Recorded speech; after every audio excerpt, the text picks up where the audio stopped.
The federal government's push for a national securities regulator got a big boost today. 2 more provinces are backing the plan. The office will oversee stock markets, and it's meant to discourage white-collar crime.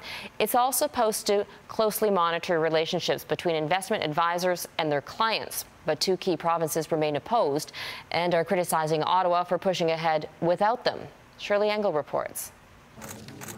Today is a landmark day. Now armed with double the provincial support, Finance Minister Joe Oliver says a national securities watchdog will give investors more confidence starting fall 2015. Stronger investor protection through more integrated enforcement, less red tape, reduced cost, and more regulatory certainty for businesses.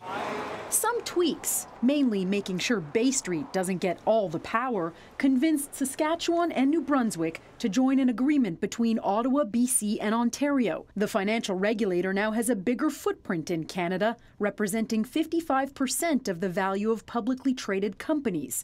But among the holdouts, 2 of the largest markets, Alberta and Quebec. And at least for now, they're not budging. We're not seeing where this would be of any benefit to Alberta, and frankly fragments the system even more. Some warn a national watchdog would hamper the oil-rich province's economy, making it harder for budding businesses to raise cash. It's going to cause jobs in our securities industry. It's going to cause jobs in our legal community, our accounting community.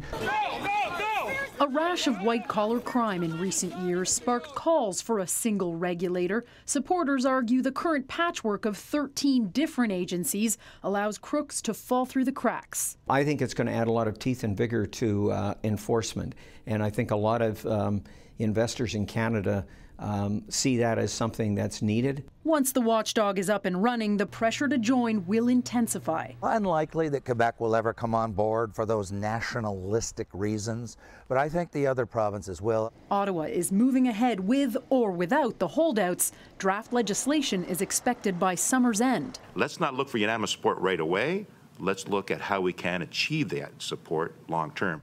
The new agreement lays the groundwork for deputy chief regulators in Alberta and Quebec, just in case they change their minds. Robin? Shirlee Engel in Ottawa. Thanks, Shirlee.